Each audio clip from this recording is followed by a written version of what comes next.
So, if you clicked on this video, you've likely heard of popular fan-made animated Undertale spin-off series Glitchtale. Chances are you've probably also watched it. In fact, if you haven't, please do so right now before going any further. We good? Good. Now, being based off a game that's meta as heck, and then trying to bring that world into another medium, no pun intended, you can imagine that this story isn't the most simple in the world. My goal for this video is to explain every event in Glitchtale so far, completely and comprehensively, all in one place. There's just one problem with that though, I don't have all the answers. Because of that, I would really appreciate it if you would correct any mistakes I make and answer any questions I ask in the comments, or tweet me at GamesPhil. And yes, I know that asking questions in the middle of the video breaks up the flow, like a lot, like real bad, but it will be better once all the questions are answered and then I make an updated video, which I will be sure to do once enough of the questions are answered.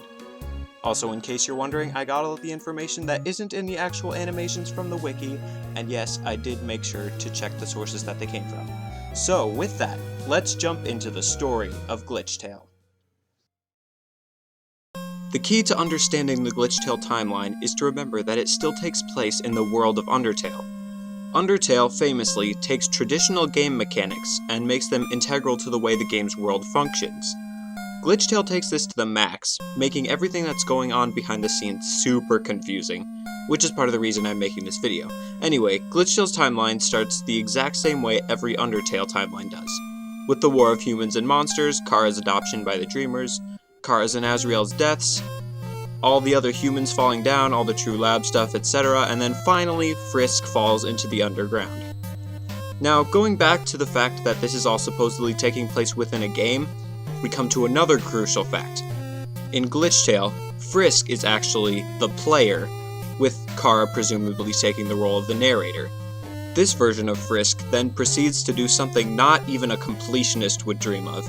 They play the game enough times to see not only every ending, but every single piece of dialogue, every secret, every fun value, except for the ones that can only be found in the genocide route. But for a player who has nothing else to do but experience the game over and over, this route is inevitable. And this is where Glitchtale really begins. Now, before we move on, there's one thing about what happens here that I just can't figure out. When exactly does Frisk throw their hate onto Kara? Is it right before Megalomaniac starts? Is it during it, right when Frisk changes their mind and is about to reset? The order that Frisk explains everything at the end of Love Part 1 is just super confusing to me. Like, was Kara actually still with Frisk after the first reset? And if so, then why was the place that they spawned in the true lab, and not like right next to Frisk or something? I don't know. If you can, please explain it to me in the comments so that I can update this video as soon as possible. Anyway, back to what I do understand.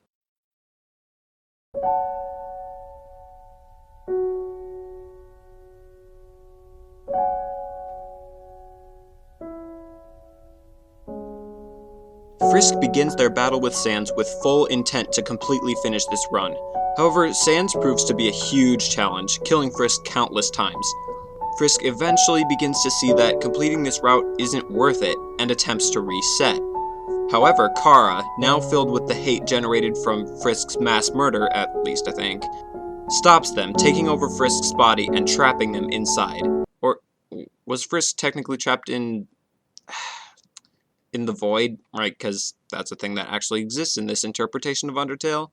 Well, I guess it just represents the game files here, so I'll give it a pass. Anyway, Kara's hate drives them to the point where they are almost able to overpower Sans, but at the last moment, Frisk breaks out from wherever they were trapped and blocks Kara's killing blow. Sans then absorbs Frisk's soul as they die, allowing him to quickly murder Kara, and also to reset. A reset was never supposed to happen in that way, or in that place in the story, but it did. And because of this copy of the game, if you will, began to become corrupted, causing glitch after glitch that would keep building and building on each other until, eventually, inevitably, the game would delete itself. In the meantime, however, this small break in the game's code did not go unnoticed. Due to a glitch, at least I assume, Frisk was able to rename the fallen human after a normal reset. Feeling guilty after the near genocide run, Frisk knew that their next one would be a pacifist one again, but that didn't stop them from wanting to experiment. Realizing that the timeline must be glitched, they decided to try playing the game on hard mode, hoping that they would finally be able to find a new ending. Thanks to yet another glitch, they were actually able to make it past the end of the ruins and continue playing as if everything was normal. But Frisk was not the only one who wanted to take advantage of these glitches. Watching from the void, Gaster is able to hijack Sans' teleportation powers while they were teleporting from Waterfall to Grillby's, causing Frisk to end up in Gaster's secret corridor in Waterfall. Frisk, knowing exactly where they were, entered the Grey Door, expecting to find a small room with a harmless ghost of W.D. Gaster. Instead, they find themselves in the void with Gaster himself. Gaster traps Frisk inside and makes it so that they couldn't just reset, then attacks, hoping to take their soul and become powerful again. Just in time, Sans teleports in and saves Frisk, but is unable to teleport out. This forces him to destroy the door, leaving them locked in the void. Unfortunately, this also allows Gaster to escape, causing him to regain more physical form. Gaster almost kills Sans and tries to take Frisk's soul, but their determination is too strong and Sans absorbs their soul instead. With this new power, Sans is able to kill Gaster, sending him back to the void. He then resets one final time. This time, Frisk, still playing in hard mode, is able to make it all the way to Hotland without any trouble. At his hot dog stand, Sans warns them about the dangers of resetting in weird places, as he can now remember previous timelines because of a glitch. But it's already too late. Through yet another glitch, Kara is able to return in physical form, feeding off the determination of the amalgamates inside the True Lab. Frisk notices some corruption spreading from the True Lab and goes to investigate. However, Kara then throws Frisk into the DT extraction machine, hoping to get even more determination from them. Flowey, who is almost always following Frisk even in Undertale, sees this and thanks to yet another glitch, recognizes Kara as the one who silently threatened to kill him towards the end of the almost genocide route. Having no other options, Flowey tells Sans what happened, and then they team up to save Frisk. However, Kara is successful in extracting the determination from Frisk, and is able to escape with it, as well as leftover determination extracted from the other human souls in the past. Sans takes Flowey and the unconscious Frisk back to his house in Snowdin. Frisk wakes up in Sans' lab, where Sans is almost finished repairing his machine.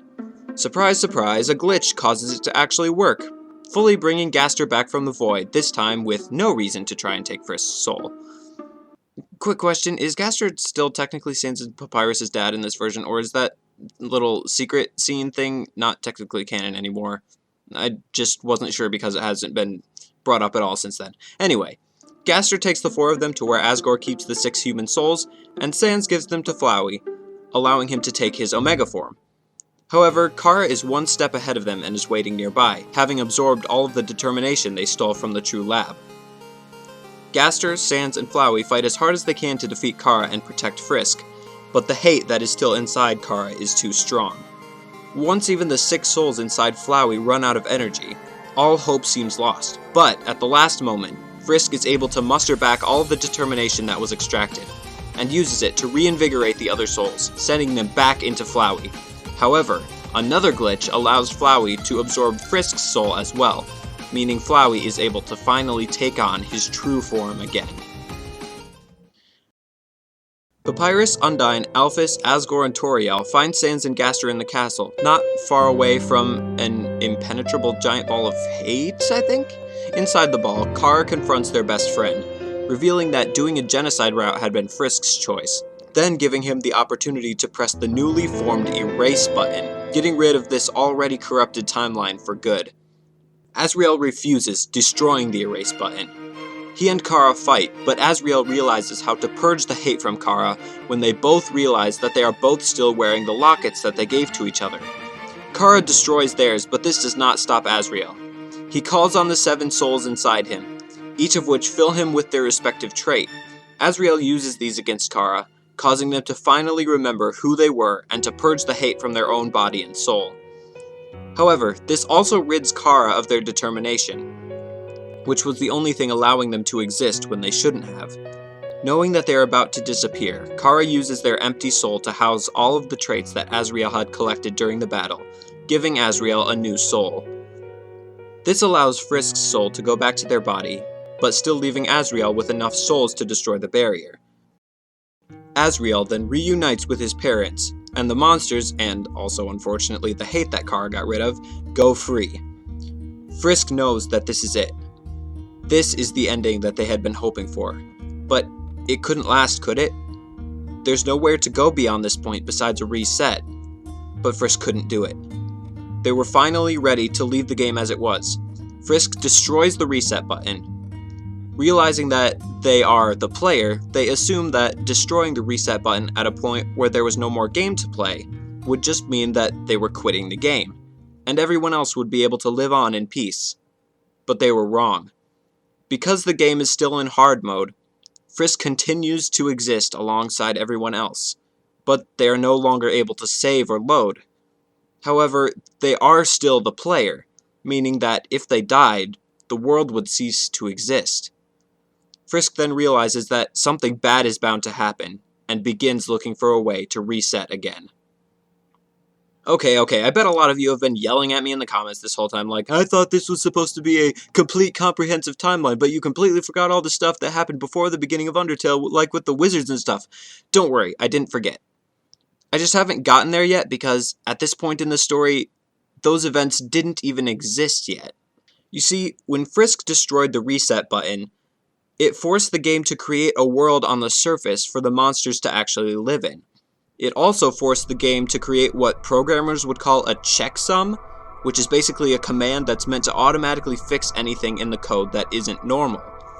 However, at this point, the game was too broken to fix. The only solution was to destroy everything. So, the game created a creature whose sole purpose was to kill the player, thereby erasing the timeline. The bete noire. In creating both a surface world and this checksum, the game also came up with a backstory for it all. And here is what it came up with. Millennia ago, before the War of Humans and Monsters, a younger King Asgore was friends with the human wizard Roy Goldburn and his brother Shane. Due to a so far unknown event, their friendship ended, presumably causing the brothers to side against the monsters in the war. After the war ends and the monsters are driven into the caverns underneath Mount Ebit, the barrier is created by 7 young human wizards, each with the power of a different soul trait. Copper Lightveil, the wizard of determination, his twin sister Agate Lightveil, a wizard of bravery, Milo Rutrow, a wizard of kindness, Roy and Shane Goldburn, wizards of justice and perseverance respectively, Rin Winterway, a wizard of patience, and Cody Fallenfire, a wizard of integrity. Were there actually any other wizards besides them at the time? I'm not sure about that one. An unspecified amount of time after this, Copper and Agate's mother dies while giving birth to Amber Lightveil, who ended up having a 2-traded soul, both kindness and integrity. The 3 siblings live in harmony for 14 years, and during that time, Copper and Agate are given rule over the kingdom for an unknown reason. However, one day, the 2 siblings get into a heated dispute over what to do with the monsters. Copper wants to destroy the barrier and let the monsters go free, while Agate thinks that keeping it intact is a good way to keep the peace. They decide to settle the dispute with a duel. Both fight hard, but Agate is unable to overcome Copper's determination. Humiliated at her loss, she completely loses her trait and then flees, her mind now bent on trying to find a trait that could beat determination, a way to ensure that humans and monsters would never live in peace. And then, finally, she finds it. A spell that inverts her trait, turning her soul dark orange, turning bravery into fear. She then returns to her kingdom to challenge Copper once again, this time making him lose his determination by first killing Amber. Amber's existence is never recorded, and her name is lost to history. Once both of her siblings are dead, Agate realizes that her soul is about to crack from the sudden change that the spell had caused it to go through. So, she performs one of the most dangerous and forbidden spells known to humankind, sacrificing her soul and creating a bete noire, the most powerful and destructive being imaginable.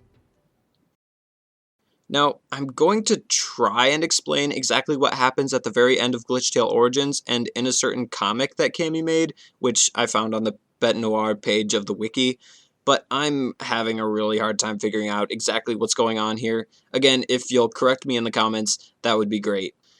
As Agate dies, her soul, which has now turned pink because of the Bete Noire spell, uses Amber's dead body as a host. However, Amber's body in its current state is not able to withstand this powerful soul on its own, so half of it either creates a pink blob around itself or fuses with, is that Amber's hate? But I thought hate disappears when its host dies? I don't know. Either way, this creates the creature that the Bete Noire would later call Akumu, which is bound to Bete Noire so much that they are technically the same being. At this point, Agate is almost completely gone, leaving only certain memories such as her goals in this new creature, whose body is now merely an empty shell. After the death of the kingdom's current rulers, it falls into ruin. However, at some point, a group of people is formed whose purpose, at least I assume, is to monitor the barrier, train in the handling of magical substances, and maybe even spread rumors about Mount Ebott to keep people away from it, even though no human had yet fallen into the underground. Although humans eventually lose their magic abilities, this group continues to exist well into the 22nd century, assuming that Cammy is interpreting Undertale to take place about a century after 2016, when it is now known as the Anti-Monsters Department, or AMD, which is part of the Human Safety Organization, or HSO. At some point, control of the company is taken over by Noah Rutrow, who is presumably a descendant of the wizard Milo Rutrow. When Noah dies in a car accident, his position passes over his brother Rave because he's too young at the time. Instead, his wife Jessica, operating under the professional name Gray, takes over. Realizing how busy Jessica would be, Rave's family offers to take in Jessica's daughter, Alina. Jessica refuses, but she truly does become too caught up in her work to spend time with her daughter. After her mother breaks a promise to come to a ballet performance, Alina runs away toward the mountain, becoming the sixth and final human whose soul Asgore collects, the Soul of Integrity. 20 years later, during which time Rave starts his own tech manufacturing company, the barrier is destroyed. The AMD captures the hate that escaped from the mountain and becomes one of the only groups to try and oppose the monster's freedom. Rave's company begins to focus on using the magic that they now have access to create weapons. And the Bete Noire realizes that the time has finally come to fulfill its purpose. 1 month after the monsters go free, everything seems to be going perfectly fine. Frisk has gone to live with Toriel and Asriel, Toriel has opened a special school to teach children how to use magic, Gaster has been widely recognized for his breakthroughs in using magic to improve technology, and Undyne has even gotten a job as a police officer. Even though Frisk usually leaves all of the politics to Asgore, they are still the ambassador between humans and monsters, which means that it is up to them to convince Jessica Gray and the AMD to sign a peace treaty with the monsters. The day before the signing, the AMD is the only party that still needs convincing. On their way to meet with Jessica, Frisk saves a girl named Betty from being hit by a car. However, as we all know, this girl is actually Bete Noire using an illusion of a car just to get Frisk's attention.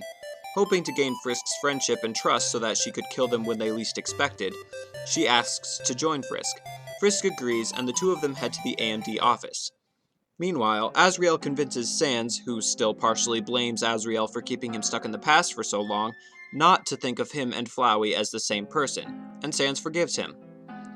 When Jessica continues refusing to sign, Frisk and Betty take Jessica first to Gaster's lab, and then to Toriel's school, to show her all the good that monsters are doing. While demonstrating how she looks at the power of the children's souls, Toriel calls one of her students My Sunshine, which is what Jessica used to call her daughter. Her unbearable grief and guilt returning, Jessica leaves. Before Frisk has the opportunity to follow her though, Toriel approaches Betty, causing her soul to begin to react, but Akumu stops Toriel before she can get any closer. Frisk and Betty then go off to look for Jessica. While they are looking near rival restaurants, Muffet's Bakery and Grillby's, they run into Sans and Asriel. Frisk introduces them to Betty, then asks about her soul, and she reveals that just like Frisk is the only one with a red soul, she has the only pink one. Gaster and Sans begin to look into this, as neither of them had ever heard of such a thing. Frisk then gives Sans a bracelet that says "Don't forget" on it. The next day, or that night maybe, right before the big meeting, Frisk finds Jessica at the HSO headquarters, and she says that she has agreed to sign the peace treaty. Meanwhile, Bete Noire uses an illusion of a mother figure, who looks very similar to Agate, to convince Gaster to let Betty stay at his lab for a few days. Right before the time has come to sign the treaty, Asgore is asked a final question: how he managed to break the barrier. Not wanting to bring his son into this, he doesn't mention Asriel, but instead admits to killing 6 human children that had fallen into the underground, with the intention to use their souls to break the barrier. He describes the last child he murdered, and Jessica realizes that it was her daughter. She storms out of the building, furious. Bete Noire takes this chance and has Akumu disguise itself as Betty so that she can sneak out of the lab without Gaster noticing. Disguised in shadow, Bete Noire offers Jessica revenge, and she accepts, vowing to make the monsters pay for killing her sunshine. After admitting to the murder of several human children, Asgore is arrested. As he awaits further questioning in jail, Frisk goes back to Gaster's lab, where Bete Noire has returned. Gaster warns Frisk that the AMD cameras around the city have suddenly become more active. Frisk, Betty, Asriel, Sans, and Papyrus then all go to watch Mettaton's first live report on the surface. Once they arrive, Bete Noire uses illusory mind tricks to fool Papyrus into thinking that there is someone stuck on top of a nearby crane, and Papyrus accidentally drops a load of giant metal crossbeams from the crane while trying to save that fake person. Sans uses his telekinesis to try and stop them from hurting anyone, but Jessica, now fully in league with Bete Noire, uses this opportunity to hit Sans with a blast from an anti-magic ray gun, a project that the HSO had not approved developing beyond a single prototype, which uses a power from the user's soul to nullify a monster's magic abilities. However, this prototype was unfinished and would sometimes crack the soul of the user. Jessica knows this, but still bent on revenge, she uses it anyway, temporarily ridding Bete Noire of one of the most powerful obstacles in her mission to kill Frisk. Jessica leaves without being seen. Papyrus is then arrested. Later, Frisk, Betty, Sans, and Asriel regroup to try and figure out a way to figure out what just happened and to sort it all out. However, when the only idea Frisk can come up with is to reset, Sans realizes that they were lying this whole time about their promise to never do it again, and he becomes furious with them, even threatening to kill them. Asriel steps between them, and he and Sans go to carry out Asriel's plan to look at the footage from the AMD cameras to try and figure out what happened.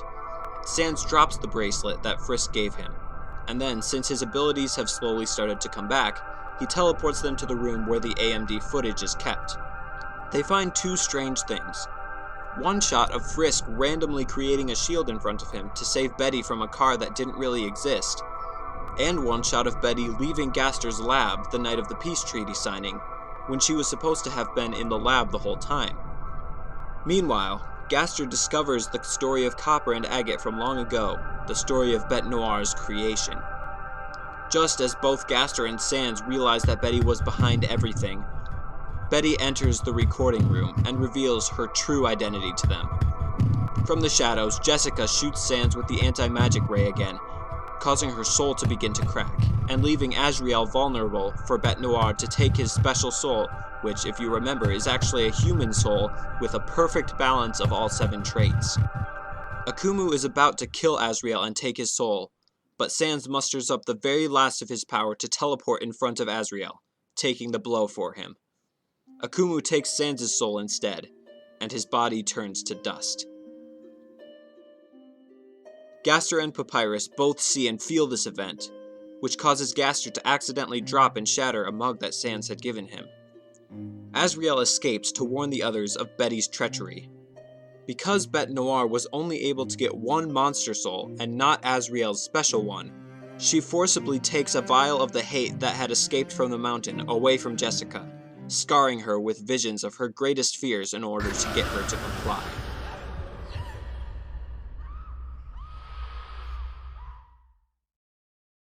Back at home, Frisk tries to figure out a way to reconcile to Sans, only to be interrupted by Asriel, who tells him what happened, causing Frisk to lose some of their determination.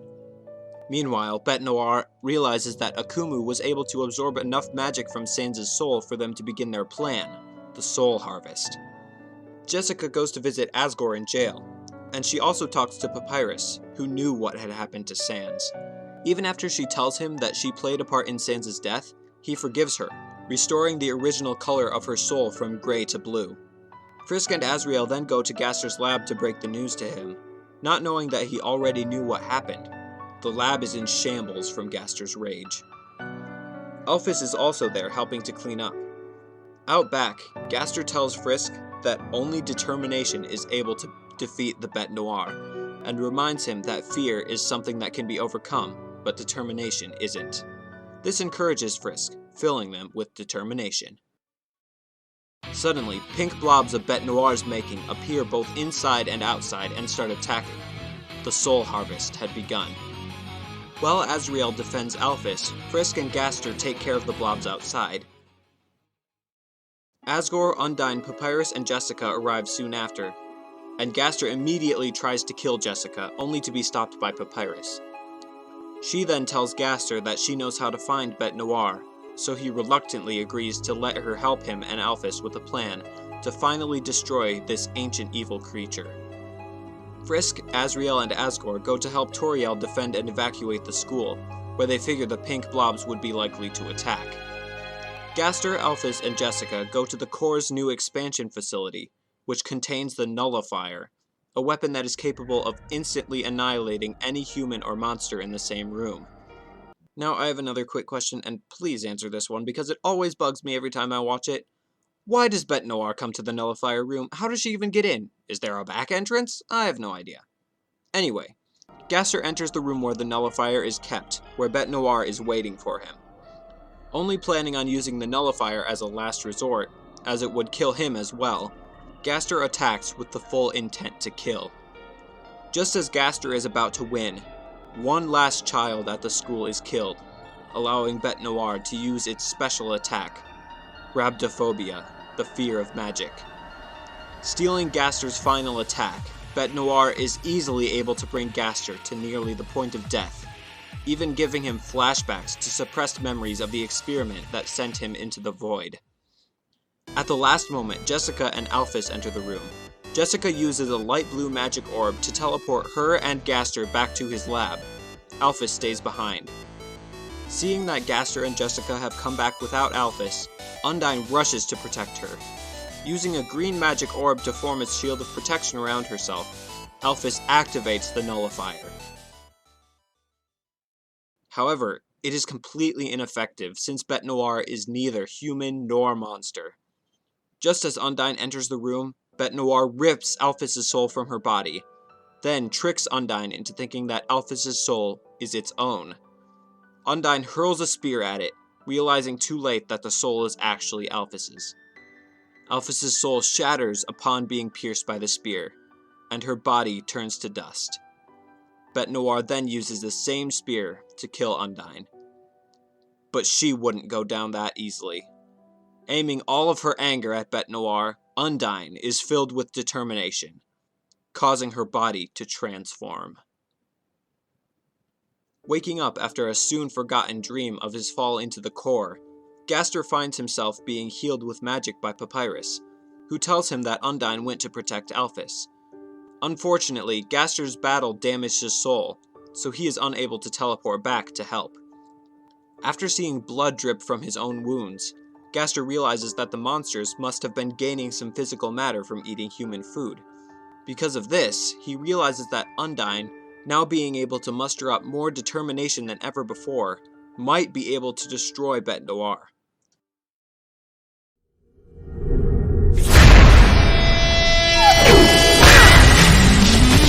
Now in her undying form, Undyne's determination does indeed allow her to put up a good fight, and she is able to almost completely destroy her foe, reducing the Nullifier room to nothing but a giant crater in the process. However, at the last moment, Akumu eats the vial of hate that they had gotten from the AMD, which completely restores Bete Noire and gives it a new level of power. Undyne's determination is not beat that easily, though. Bete Noire tries to channel the hate in order to win, but quickly stops after she realizes that it has goals of its own and is trying to take over. Akumu lifts them out of the crater, leaving Undyne now reduced to her normal form, alone with her guilt. Back at the school, all of the pink blobs have retreated. Seeing all of the death around them, Frisk realizes that they will never be able to beat Bete Noire in their current state, especially without the ability to save or load. They need more determination. They need more love.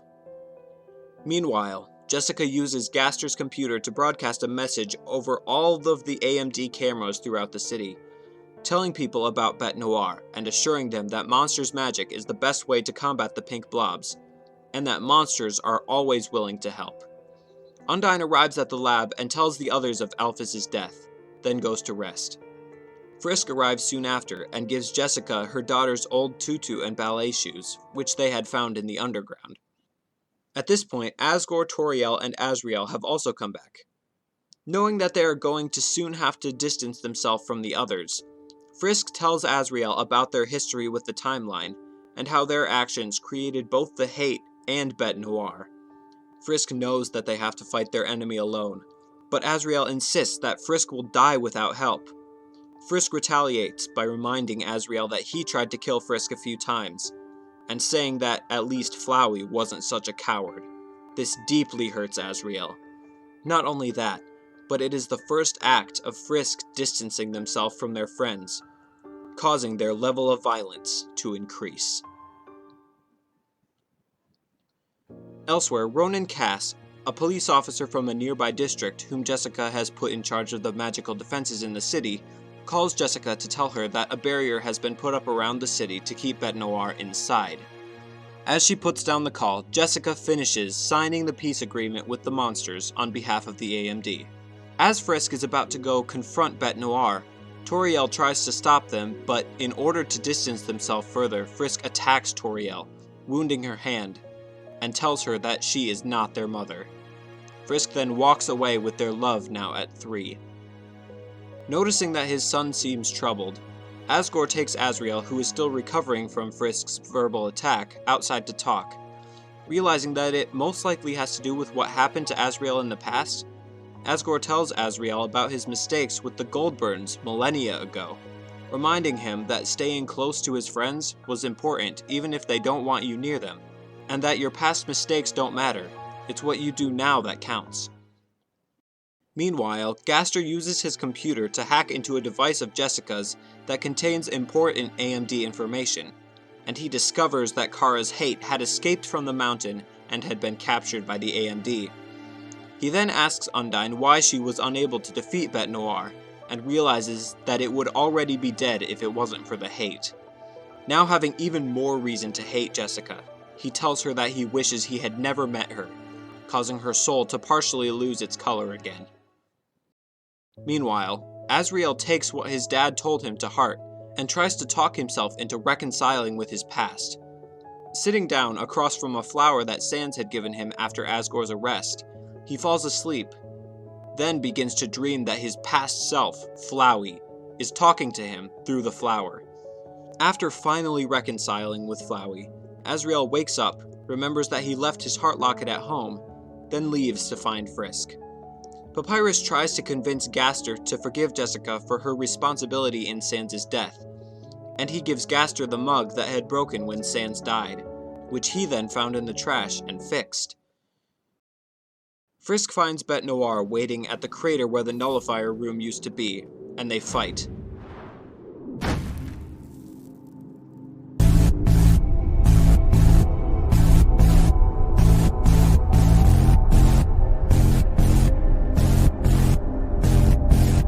Even at Love 3 though, Frisk is no match, especially after Bete Noire makes Frisk attack illusions of his friends and family, causing them to lose some of their determination. Just as Frisk is about to lose all their strength, Asriel finds them and attacks Bete Noire. Even with how powerful he is, Bete Noire is easily able to trick him with an illusion of her scythe, leaving Akumu open to take his soul. Watching their closest friend's body crumble to dust, Frisk gets up.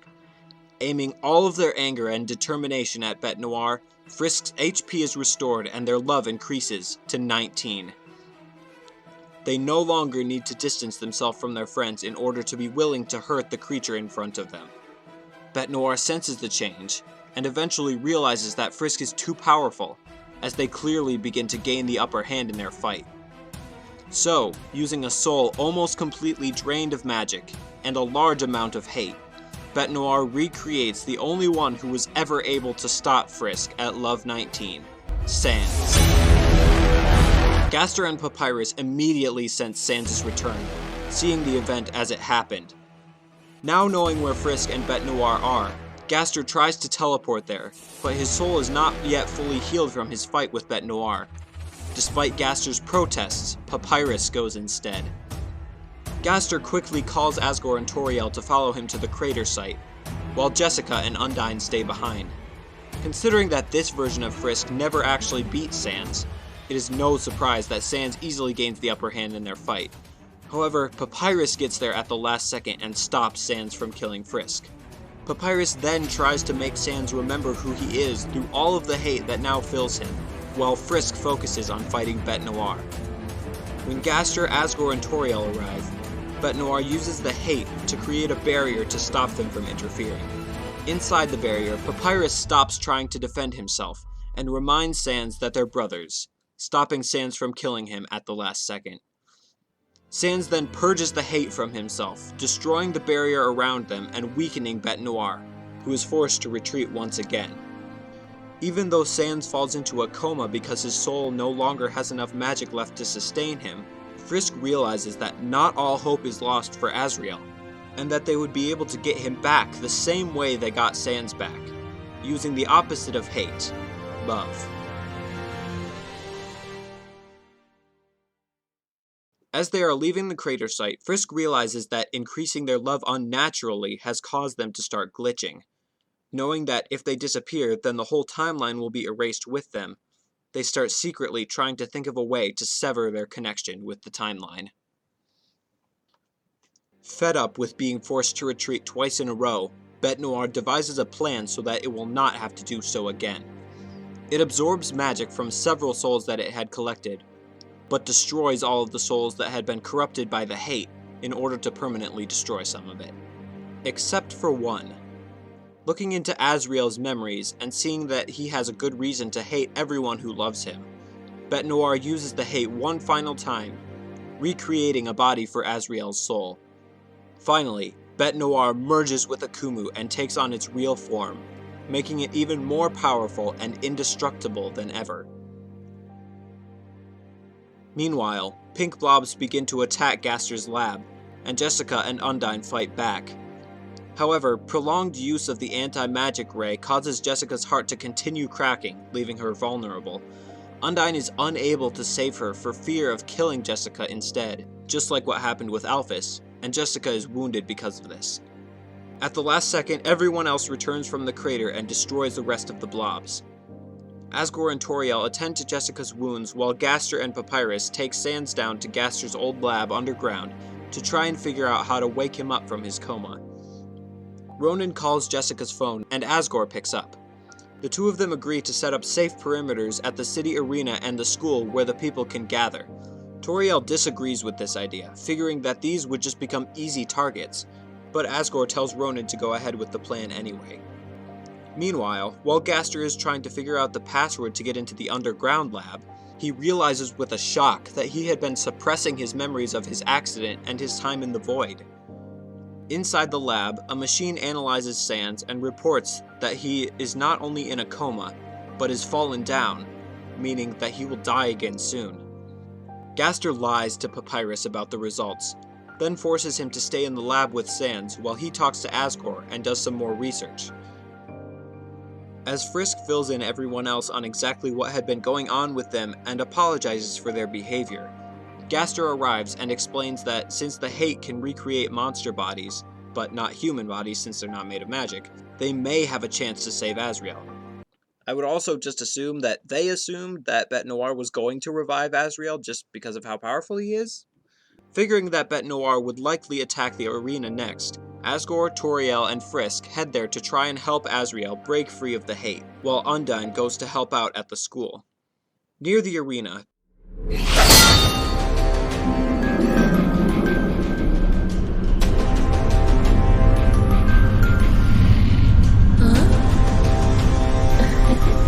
Bete Noire uses Asriel to distract Asgore and Toriel while fighting Frisk. Asgore and Toriel try to remind Asriel of their love for him, but he is easily able to find reasons to hate them because of the wrongs they have done in the past. Asriel wounds Asgore, and Frisk has to step in to save him from getting killed. They realize that saving Asriel is not going to be as easy as they originally thought. Relishing the victory, but not wanting to end the war so soon, Bete Noire allows them to retreat. Back at the lab, Frisk asks to talk with Gaster in the underground lab, and he agrees, realizing that Frisk is glitched. After taking a sample of Frisk's blood from which he hopes to extract determination, Gaster agrees to recreate on Frisk the experiment that had sent him to the void, which he figures would go better this time because of Frisk's determination. And it does. Frisk ends up in the void, where they meet none other than Kara, exactly who Frisk had been hoping to find. Even though Kara is mad at Frisk for putting their hate on him back in the underground, Frisk is able to convince Kara that they need his help to save Asriel. Kara needs to replace Frisk. Frisk would even take the place of what Kara had been to Frisk in the underground, or so they claimed. However, this would turn out to be Frisk's final lie. After giving Kara their soul, Frisk reveals that they are glitched and cannot go back, or else the timeline would be erased. Frisk then gives Kara their memories and replaces everyone else's memories of themselves with memories of Kara, but makes sure to permanently erase all of the horrible things they had done, so that Asriel would have no good reason to hate Kara. Frisk then saves the game one final time, sending Kara back into the timeline to take their place. Then, they glitch out and disappear. Thus, the player was permanently removed from the game, finally making the world of Glitchtale completely self-sustaining. Except for some reason if Kara dies then the timeline still gets erased, which we obviously see in Game Over Part 1, but I've seen several places that specifically say that Kara did not actually replace Frisk as the player, and I thought that the only reason Frisk's death would cause the timeline to be erased was because they were the player. I thought I was finally starting to understand this whole aspect of the series. Someone help, please. Also, how is Frisk able to replace all those memories and save the game if they no longer have control over the timeline? Alright, episode 6. Kara's return sets off an explosion in the lab, and Asgore and Toriel go down to investigate, only to find Kara and Gaster unconscious. Once they wake up after having been brought above ground, neither of them remember exactly why they were down there, although Gaster does still have the test tube of blood. Toriel is also affected by the memory change, feeling like it's been forever since she's seen Kara. They decide to rest, and try to confront Asriel again the next day. Gaster goes back to his lab to begin experiments with the determination from the blood, but all attempts to combine the determination with monster soul essence end in failure. Then he gets the idea to combine the human blood with some of Undyne's blood, which he finds a dried sample of at the crater site. This mixture is able to combine perfectly with the monster soul essence, and Gaster injects it into Sans with hopes of waking him up. However, this does not solve the problem of Sans' soul not having enough magic to sustain him, and Gaster realizes that the determination would cause Sans to soon wake up, only to experience his own death soon after. Meanwhile, near the school, Undyne meets Ronan, who is then summoned to the school to talk to Rave Rutro, who wants special permission to use his magical weapons in the city.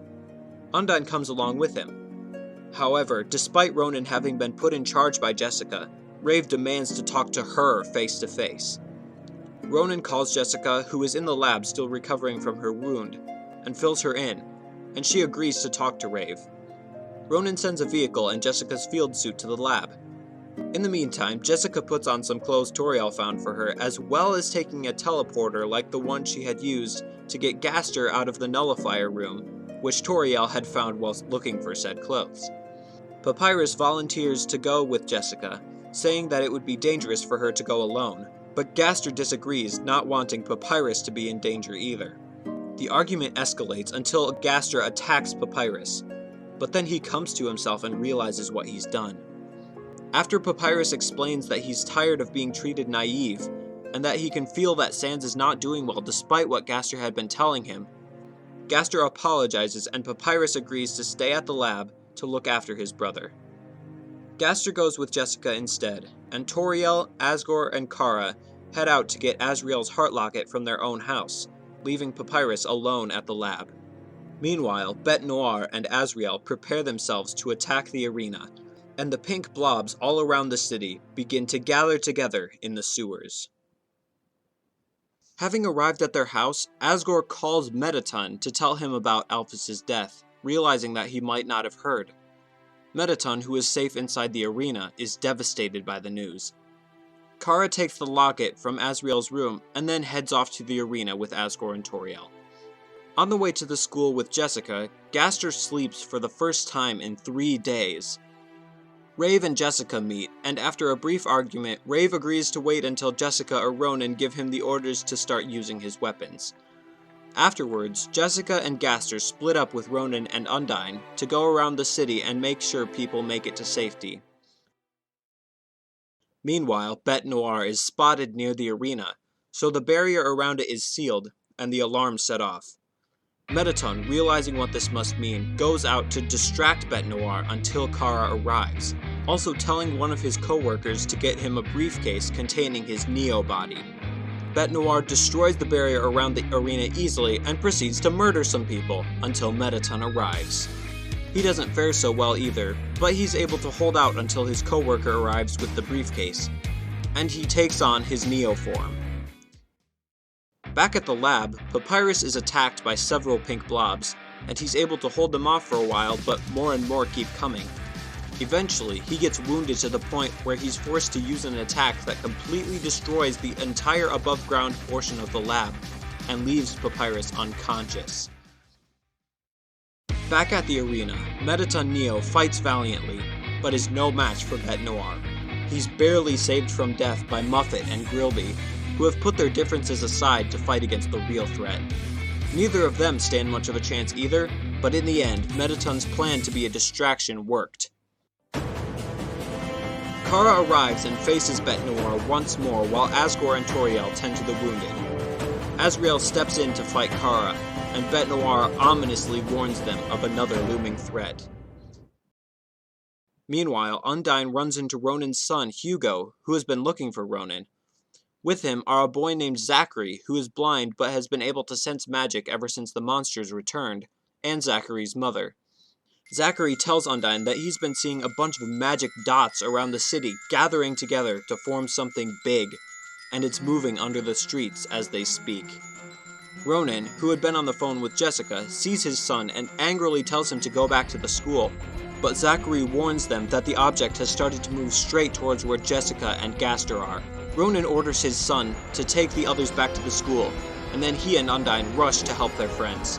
A giant pink blob emerges, several stories high, so big that it can be attacking both Ronan and Undyne and Jessica and Gaster without them ever even seeing each other.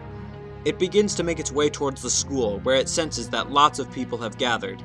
No human magic is any use against it. At one point, Hugo, who had disobeyed his dad's order to go back to the school, saves Ronan, but then Ronan has to take a huge blow for him. At this point, we don't even know if he survived. Having no other choice, Jessica tells Rave to use whatever weapons he had brought to help. Before he can, though, the giant blob sends the top half of a building raining down on Gaster and Jessica. Luckily, it falls in such a way that Jessica isn't terribly wounded, but Gaster's legs are trapped, and the rubble is likely to collapse on them any second. Jessica suggests using the teleporter that Toriel had found to escape, but Gaster tells her that this teleporter is only powerful enough to teleport one person. Both of them think the other should do it, Jessica because of her integrity, and Gaster because he doesn't think that he deserves for someone to sacrifice their own life for his. Gaster tells Jessica that he forgives her in an attempt to get her to leave, but he isn't really ready to yet at this point, and Jessica sees through this. She realizes that her soul is still cracking, and that saving her own life would be pointless. She activates the teleporter, but then gives it to Gaster, saving his life while sacrificing her own, restoring her integrity. The debris collapses in on her, and she finally gets to see her husband and her daughter again.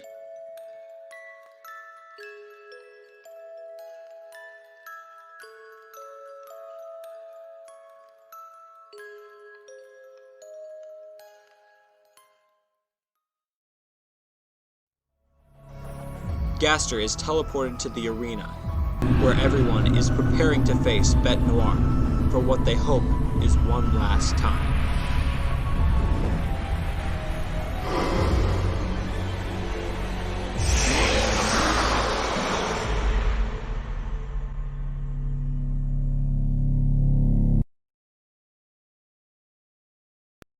The battle begins, and Kara and Asriel's fight is taken to the rooftops.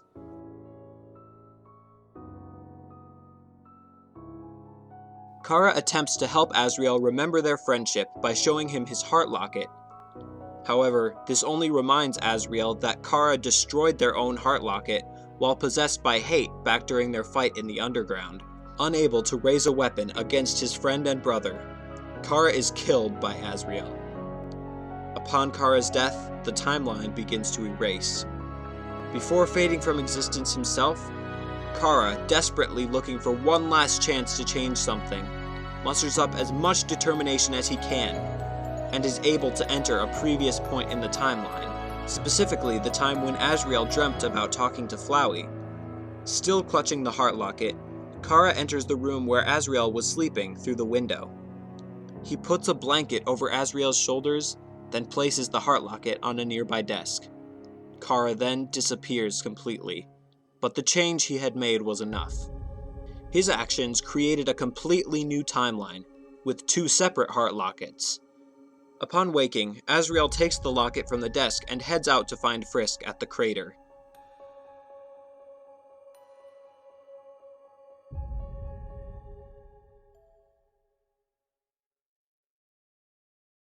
Other than those few things, the 2 timelines are mostly the same so far. We haven't seen what the new outcome is yet, though. And technically, since the version of this scene that we see in Love Part 2, where it technically happens chronologically, is the one from this second timeline, that means that all of Glitchtale that we've seen has technically taken place in the second timeline, but I decided to explain it this way because I thought it would be a little easier to understand. And there you have it. That's all of the Glitchtale lore we know so far. Or at least it will be once all the questions are answered. And yes, I will make new versions of this every time a new animation comes out, so stay tuned for that. Again, comment below with any info you have or tweet me at GamesPhil so I can correct this as soon as possible. I'ma completely redo the voiceover for whatever the next update is because, I mean, it wasn't that bad, but let's be honest, it could have been a lot better. That's going to mean a lot of headaches for me. I'm gonna have to re-edit the whole thing, but you guys don't care about that. You just want this video to be as good as possible, and so do I. Thank you so much for watching until the end, and I will see you guys in the next one. Bye.